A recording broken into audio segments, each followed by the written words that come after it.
ನಿನ್ನ ಆತ್ಮಬಲವೇ ನಿನಗೊಂದು ದೊಡ್ಡ ಶಕ್ತಿ. ನಿನ್ನ ಮೇಲೆ ನಿನಗೆ ವಿಶ್ವಾಸ ಇರಲಿ. ನೀನು ಬಡವನಾಗಿ ಹುಟ್ಟಿದರೆ ಅದು ನಿನ್ನ ತಪ್ಪಿಲ್ಲ. ಆದರೆ ನೀನು ಬಡವನಾಗಿ ಸತ್ತರೆ ಅದು ಖಂಡಿತ ನಿನ್ನದೇ ತಪ್ಪು.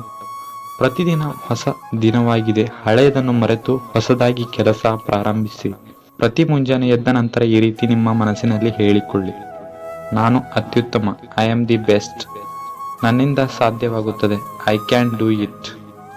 ದೇವರು ಯಾವಾಗಲೂ ನನ್ನ ಜೊತೆ ಇದ್ದಾನೆ. God always with me. ನಾನು ವಿಜೇತ. I am a winner. ಇಂದು ನನ್ನ ದಿನ. Today is my day. ಪ್ರತಿ ಮುಂಜಾನೆ ಮತ್ತು ರಾತ್ರಿ ಮಲಗುವ ಮುಂಚೆ ಇವು 5 ಅಬ್ದುಲ್ ಕಲಾಂ ಅವರ ಮಾತುಗಳನ್ನು ಮನಸ್ಸಿನಲ್ಲಿ ಹೇಳಿಕೊಳ್ಳಿ. ನಿದ್ರೆಯಲ್ಲಿ ಕಾಣುವುದು ಕನಸಲ್ಲ, ನಿದ್ರೆ ಗೆಡುವಂತು ಮಾಡುವುದಿದೆಯಲ್ಲ, ಅದು ಕನಸು.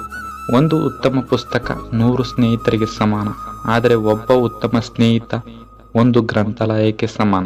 ಚಿತೆ ದೇಹವನ್ನು ಸುಟ್ಟರೆ ಚಿಂತೆ ಮನಸ್ಸನ್ನು ಸುಡುತ್ತದೆ. ಅದಕ್ಕೆ ಹಿಂದೆ ನಡೆದಿದ್ದರ ಬಗ್ಗೆ ಯೋಚಿಸುತ್ತಾ ಕೂರಬೇಡಿ, ಮುಂದೆ ಸಾಗಿ. ಅದೃಷ್ಟದ ಮೇಲೆ ಎಂದಿಗೂ ನಂಬಿಕೆ ಇಡಬೇಡಿ. ನಿಮ್ಮ ಕಠಿಣ ಶ್ರಮದ ಮೇಲೆ ನಂಬಿಕೆ ಇಡಿ. ಯಶಸ್ಸು ನಿಮ್ಮದಾಗುತ್ತದೆ. ಸಮಸ್ಯೆಗಳಿಲ್ಲದ ಮನುಷ್ಯ ಇಲ್ಲ, ಪರಿಹಾರವಿಲ್ಲದ ಸಮಸ್ಯೆ ಇಲ್ಲ. ಸೋಲನ್ನು ನೆನಪಿನಲ್ಲಿ ಇಟ್ಟಿಕೊ, ಯಶಸ್ಸಿಗಾಗಿ ಹೋರಾಡು. ಮನುಷ್ಯನಿಗೆ ಜೀವನದಲ್ಲಿ ಬಹಳಷ್ಟು ಸಂಕಷ್ಟಗಳು ಬೇಕಾಗುತ್ತವೆ, ಏಕೆಂದರೆ ಯಶಸ್ಸನ್ನು ಸಂಭ್ರಮಿಸಲು ಅವು ಬೇಕಾಗುತ್ತವೆ.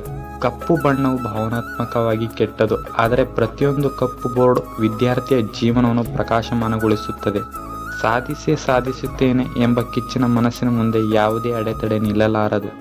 ಸೂರ್ಯನಂತೆ ಹೊಳೆಯುವ ಆಸೆ ನಿಮಗಿದ್ದರೆ ಮೊದಲು ಸೂರ್ಯನಂತೆ ಹೊತ್ತಿ ಉರಿಯುವುದನ್ನು ಕಲಿಯಿರಿ. ಸೋಲಿನ ಕಥೆಗಳನ್ನು ಓದುವುದರಿಂದ ಗೆಲುವಿನ ಹಾದಿ ತಿಳಿಯುತ್ತದೆ.